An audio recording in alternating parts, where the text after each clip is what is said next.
मेरा कहना यह है कि हम हिंदुओं में, सनातनियों में, हमारी तो मानसिकता यह है कि पड़ोसी का घर जलता है तो हम यह कहते हैं हमें क्या फर्क पड़ता है, हमारा तो नहीं जल रहा। इस घटना ने, इस सीएए ने, जो सनातनियों में कंसेप्ट ही नहीं था, इसने हिंदू उम्मा को मजबूत कर दिया है और इसने हिंदुओं की उम्मा बना दी है कि बांग्लादेश में रहने वाला हिंदू, पाकिस्तान में रहने वाला हिंदू, अफगानिस्तान में रहने वाले हिंदू की चिंता हम करेंगे। ये एक नई उम्मा खड़ी हो गई है। तो डर यह है कि उनकी उम्मा टूट गई है, इसने आपकी उम्मा बना दी है। इस डर से लोग शाहीन बाग पे बैठे हैं। 70 सालों में यादव कौन है, ठाकुर कौन है, ब्राह्मण कौन है, ये कौन है, वो कौन है, आपको बांटा, आप बटे। इसने एक ही झटके में उम्मा बना करके कहा तुम सब सनातनी हो और हर सनातनी का फर्ज है कि दुनिया में किसी सनातनी के साथ कुछ हो रहा है उसकी तकलीफ में हम साथ खड़े होंगे। यह डर पैदा हो गया है।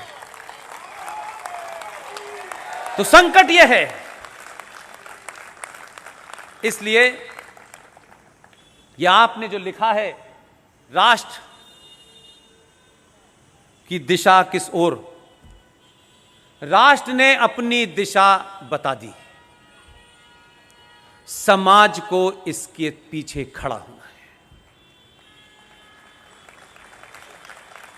इसलिए बहुत सारे जीवन में चीजें आती हैं और इस 3 सालों के अनुभव से मैं यह कहता हूं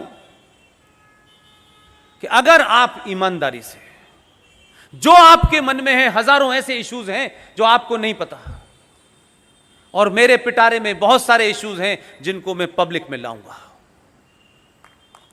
सिर्फ आप ये सोच करके कि ये काम हमें इसके अंजाम तक पहुंचाना है, आपका निजी कुछ नहीं है, सब कुछ मौजूद है, आपको सिर्फ उठाना है और लोगों के बीच में खड़ा कर देना है।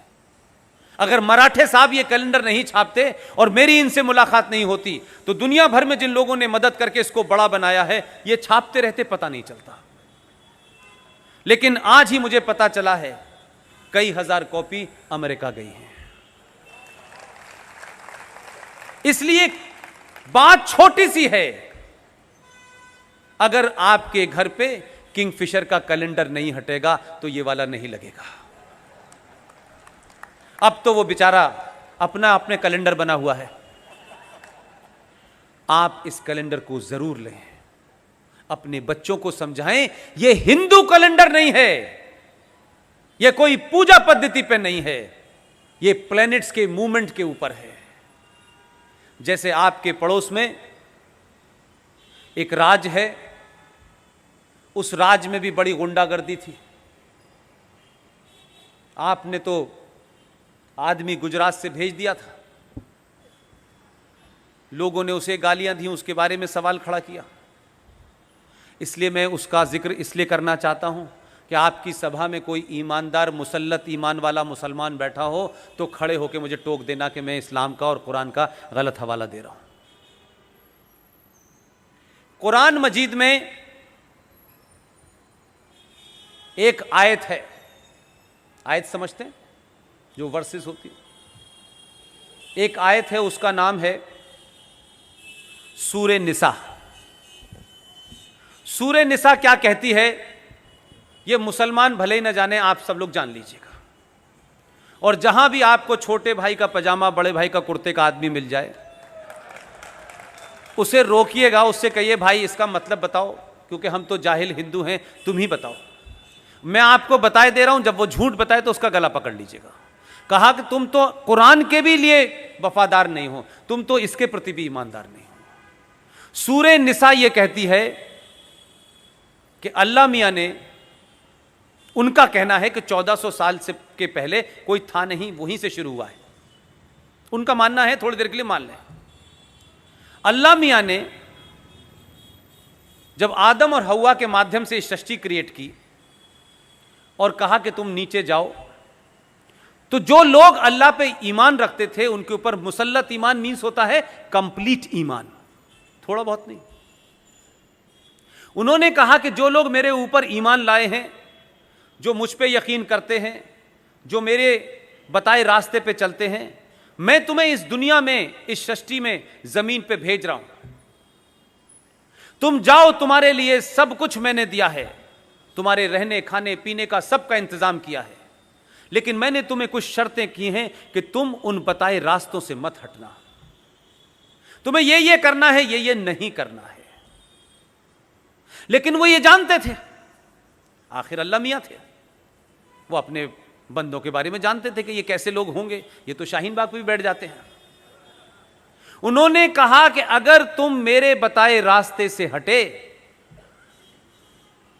तो मैं इसी धरती पर ऐसे लोग भेजूंगा जो तुम्हें रास्ते पे ले आएंगे।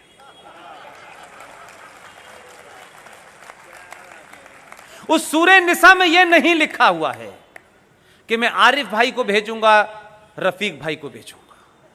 उन्होंने न नाम बताया, न शक्ल सूरत बताई। उन्होंने यह भी नहीं कहा कि वो आदि आस्तीन का कुर्ता पहनेगा। उन्होंने भेजा है। और जो बार बार सुबह से लेकर शाम तक कहते हैं रब्बुल आलमीन, इसका मतलब जानते हैं आप लोग? नहीं जानते। ये जो सृष्टि है, जो ब्रह्मांड है, जो यूनिवर्स है, इसे कोई ईश्वरी शक्ति चला रही है। ये सूरज का निकलना, ये हवा होना, ये पानी बरसना, जो कुछ भी होता है, मेरा आपका यहां बैठना भी, मुझ जैसा आदमी ये मानता है कि ये उसी शक्ति के कारण है। उसकी मर्जी के बगैर पत्ता नहीं हिलता। इसे उर्दू में मुसलमान कहते हैं रब्बुल आलमीन, या नहीं, इस पूरे रब को कोई चला रहा है, वो कोई बहुत बड़ी शक्ति है, उसे वो अल्लाह कहते हैं। उसकी मर्जी के बगैर कुछ नहीं होता मेरे भाई। हमारा उस पर यकीन था, है, और जब तक ये सृष्टि रहेगी हम जैसे सनातनियों का उस पर यकीन रहेगा। हम 1000 साल तक गुलाम बने,